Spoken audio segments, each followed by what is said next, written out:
confrontations and acts of violence to control the dairy trade in Chicago, the milk war ignited by Al Capone's gang.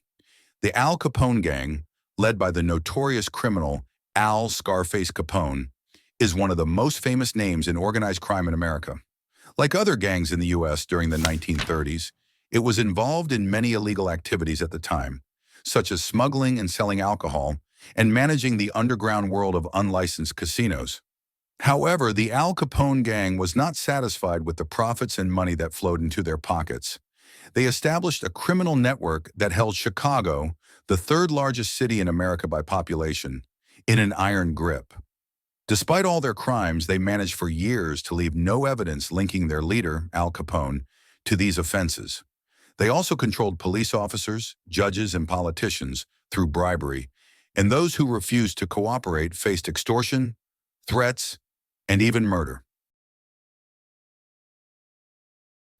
One of their most infamous crimes was the St. Valentine's Day Massacre, in which 7 members of a rival gang were killed by gunmen dressed as police officers. However, no definitive connection was established between Capone and the ambush that took place on February 14, 1929. But there is one story about the Al Capone gang that you may not have heard before. Their attempt to control the dairy industry in Chicago and the violent confrontations that occurred as a result with various unions, including the Pure Milk Union and the Milk Delivery Drivers Union. The labor unions were the golden goose for Al Capone's gang.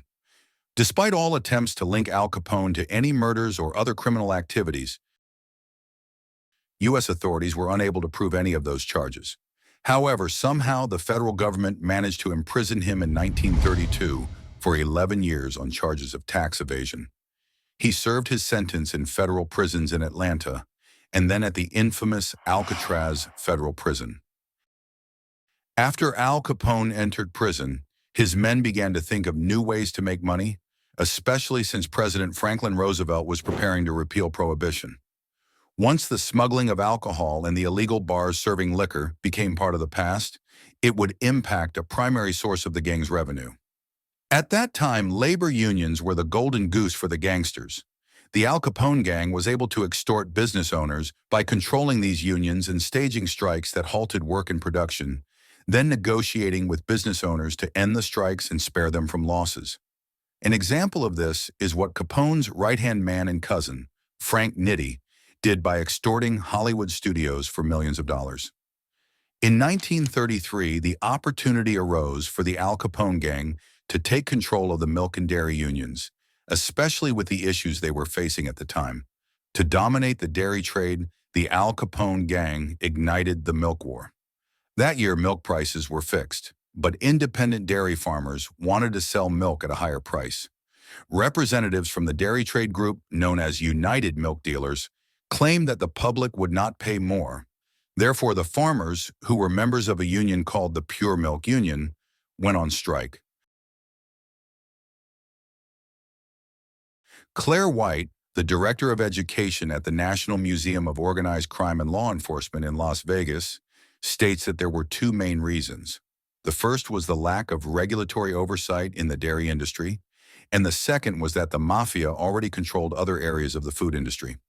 The Capone gang purchased Meadowmoor Diaries to force their way into the dairy industry.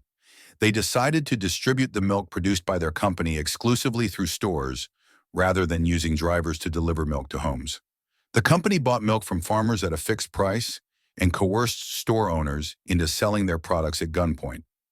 This allowed the company to sell at a lower price than other companies that were contractually obligated to pay the prices set by the union for drivers and other unions. These tactics angered union officials from farmers, transport workers, and dairy companies against the gangsters. The gang members attempted to employ a divide and conquer strategy, trying to sway the milk delivery drivers union to their side or to control them in any way possible. According to the Chicago Tribune, Al Capone's deputy, Murray the Camel Humphreys, decided to contact Steve Samner, the head of the Milk Delivery Drivers Union, and told him that he needed to stage a performance for him in order to raise the prices of milk and dairy sold by the gang's company, which had previously been selling at a low price to undermine competing businesses. Murray asked Steve Samner to go into hiding for a while, as the gang-run company would decide to hire outside workers to deliver milk, claiming that they couldn't reach Steve Samner to hire workers from within the union. The next step in the plan was for Steve Samner to return and protest with the union members against the company, using this as a pretext for the company to raise milk prices again.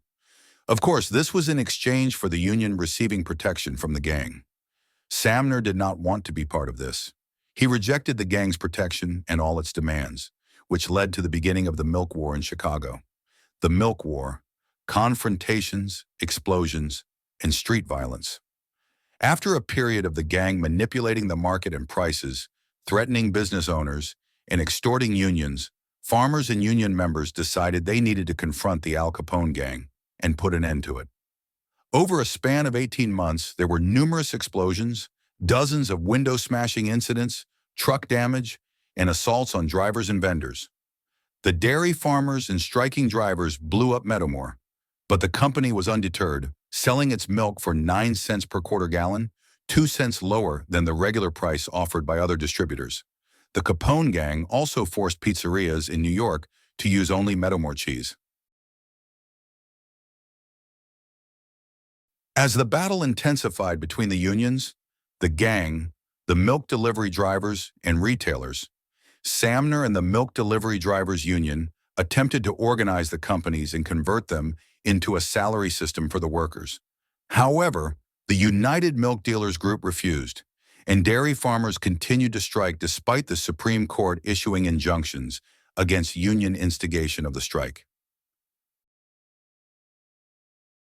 The problems did not end until 1938, when a grand jury indicted 43 individuals for violating the Sherman Act in their attempt to fix milk prices. 14 companies and 43 individuals were convicted, including Samner and several unions, such as the Milk Delivery Drivers Union, the Pure Milk Union, and the United Milk Dealers. However, Capone's associates were not convicted. After the disputing parties signed a settlement and committed to fair trade practices, the milk wars officially ended in 1940.